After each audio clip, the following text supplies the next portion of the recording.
존경하고 사랑하는 우리 구독자 여러분 반갑습니다. 여러분의 천만 라디오 천회장입니다.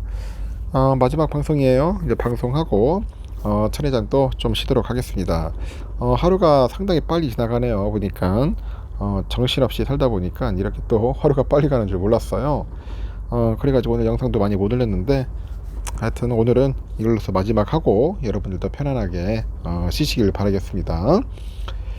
오늘은 그 하락 출발했던 그 코스피 지수가 막바지 매수세에 힘입어 가지고 상승으로 마감을 했습니다. 오늘 보니까 소시에트 제너럴 증권에서 그 대규모 매물이 나온 서울가스, 대성홀딩스, 성광은 하한가를 기록을 했습니다. 기록을 했고, 오늘 또 코스피 지수는 전 거래일 대비 10.98포인트 정도 상승을 해가지고 2495.81로 장을 마쳤고요. 이날 유가증권 시장에서 개인과 외국인들이 각각 1465억, 2085억 정도, 2805억 정도 순매수를 했는데 기관들이 4728억 순매도했죠. 시가총액 상위 종목 중 보니까 포스코홀딩스랑 LG엔솔이 각각 4%, 3%대 그 상승으로 마감을 했고요. 반면에 삼바하고 카카오, 셀트리온은 하락을 했습니다. 코스닥은 전날보다 19.77포인트 올라가지고 850.21로 거래 마쳤고, 이 코스닥 시장에서는 외국인이라고 기관애들이 각각 580억 그리고 1141억 정도 순매수했는데 개인들이 1634억 순매도를 했죠. 이날 보니까 에코프로하고 에코프로비엠이 10% 넘는 상승률을 보였고, 카카오게임즈, 셀트리온 제약은 소폭 하락을 했습니다. 서울가스, 대성홀딩스, 선광은 하한가 기록했고요. 업종별로 전기제품, 화학, 철강 등이 상승 마감을 했고, 가스, 유틸리티, 디스플레이 패널, 조선 등은 이제 하락을 했죠. 서울 이안시장에서 달러화에 대한 원화 환율은 전 거래일보다 1.7원 정도 올라서 1338원에 거래 마감을 했더라고요. 일단은 그 차액 결제 거래 사태로 투자 심리가 위축됐지만은 2차 전지 강세에 반등을 했습니다. 자동차, 방산 등 향후 실적 개선 모멘텀이 탄탄한 업종으로 이제 매수세가 이제 집중됐다, 그렇게 이제 분석이 되고 그런 것 같아요. 하여튼 투자자들은 이번 주에 보니까 또 LNF하고 포스코 퓨처엠 등 2차 전지 양극재 업체들에게 또 큰 관심을 드러낸 것 같아요. 반도체랑 2차 전지 업종이 가장 많이 검색된 키워드였는데, FN 가이드에 보니까 지난 그 18일부터 25일까지 투자자들이 가장 많이 읽은 보고서가 보니까 그 하나투자증권의 LNF 디레이팅 해소의 초입이었다, 그런 겁니다. 그 연구원이 해당 보고서를 보니까 LNF 목표 주가로 50만원을 제시해가지고 시장에 관심을 끌었던데 26일 LNF 종가가 26만 2천원을 고려하니까 2배에 달하는 상승 여력이 있다고 전망을 하네요. 특정 업체 의존도 축소와 자체 공급망 강화를 위해서 주가 상승을 위한 필요 조건으로 이제 분석을 하는 것 같아요. LNF의 약점으로 꼽힌 부분은 LG엔솔하고 테슬라에 대한 높은 의존도하고 경쟁사 대비 부족했던 업스트림 투자라고 합니다. 그러나 그 최근에 고객사 다변화 기대감이 커지고 있고, 인플레이션 그 감축법의 그 발표 이후에 높아진 중요도만큼 이 전구체에 대한 투자도 진행될 것이라고 하죠. LNF는 최근에 5억 달러 규모의 그 교환사채 발행을 발표했고, 이 조달한 자금을 활용해서 투자 계획이 구체화되면은 주가도 반등할 수 있다는 것이 연구원의 분석이고, 그래서 제가 볼 때는 너무 띄우는 것 같아. 조심해야 할 것 같아요. 다음으로 보니까 현대차증권 연구원이 발간한 그 포스코 퓨처엠 그 GM이 7,500달러 풀 크레디트를 받을 수 있다는 배경이 가장 많이 읽힌 보고서에 올랐다고 하는 것 같아요.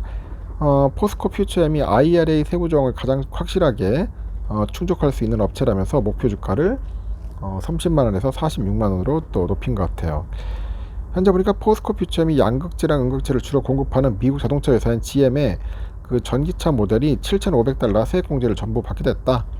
그러면서 모 회사인 포스코홀딩스로부터 국내에서 가공된 그 리튬하고 니켈 등등 해가지고 소재를 공급할 수 있어서 중국 업체를 배제하고요, 원자재 내재화가 가능하다고 밝힙니다. 이어서 또 포스코의 리튬 사업과 연계해서 경쟁력을 갖춘 리튬 인산철 그 양극재를 LFP죠. LFP 이 양극재를 생산할 수 있을 것으로 보인다고 하네요.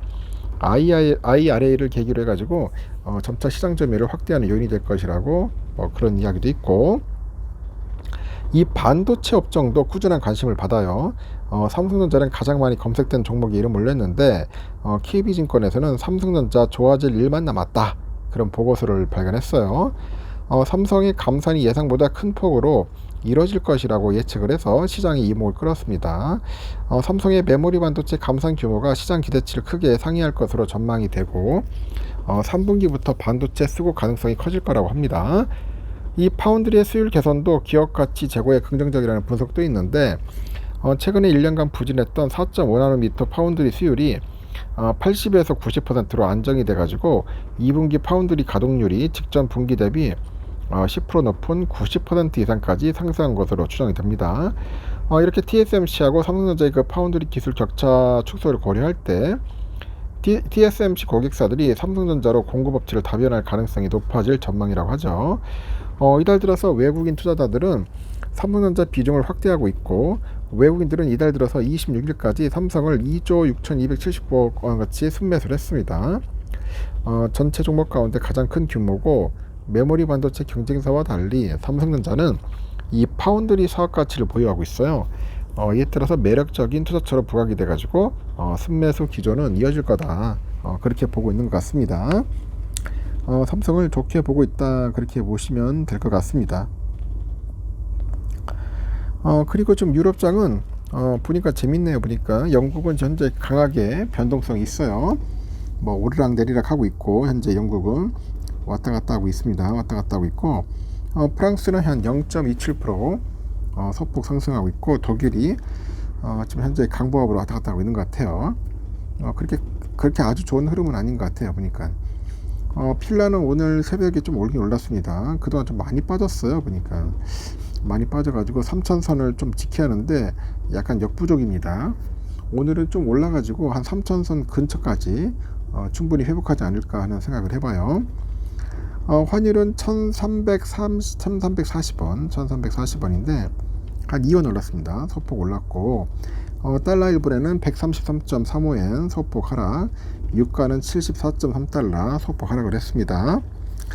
일본 엔화는 1003.26, 벌써 이제 1000원 돌파했죠. 소폭 빠졌지만은 유로화는 1480.23원, 중국 위안화가 193.26원입니다. 소폭 상승을 했고요.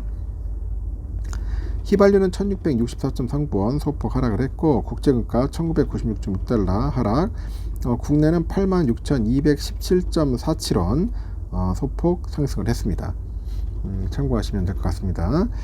미국 10년물 국채 금리는 3.4540으로 요즘 보니까 3.4대에서 좀 놀겠네요. 보니까 잘하면 3.3대까지 내려갈 수 있겠지만은 3.4대에서 오르락 내리락 할 것 같습니다. 그리고 선물은 보면 다우지수가 조금 오르고 있어요. 0.47% 정도 소폭 상승하고 있고, S&P 0.56%, 나스닥 0.89, 러셀이 0.19 해가지고 지금 소폭 오르고 있다. 그동안 좀 조정을 받아가지고 좀 빠졌는데 다시 또 인전 빠진 만큼 조금씩 또 올라가겠죠. 시원하게 한번 올라가기를 한번 기대를 해봅니다. 우리 삼성전자는 좀 빠졌다가 다시 또 올라긴 올랐는데 한 500원 정도 올랐어요. 64,600원, 65,000원까지도 갈 수 있어요. 갈 수 있었는데 좀 약간 좀 밀렸지만은 내일도 강한 반등이 갈 것 같아. 내일은 충분히 65,000원 선 뚫고 한 66,000원대까지도 가지 않겠나 그리 봅니다. 상승을 할 수 있다. 저는 상승세로 봅니다. 상승의 기운이 스물스물 들어오는 것 같아요. 상승의 기운이 지금 올라오고 있다, 그렇게 보시면 될 것 같고요. 우선주도 마찬가지예요. 오늘 강하게 올랐죠. 이틀 전에는 강하게 빠지더니 이제 다시 또 반등을 했습니다. 다시 또 원위치로 왔고, 지금 갈 길이 멀어. 56,000원대는 충분히 좀 올라가줘야 하는데 그동안 계속 여기서 좀 헤매고 있죠. 제가 볼 때는 내일은 한 56,000원 언저리까지도 갈 수 있다. 잘하면 또 뚫을 수도 있어요.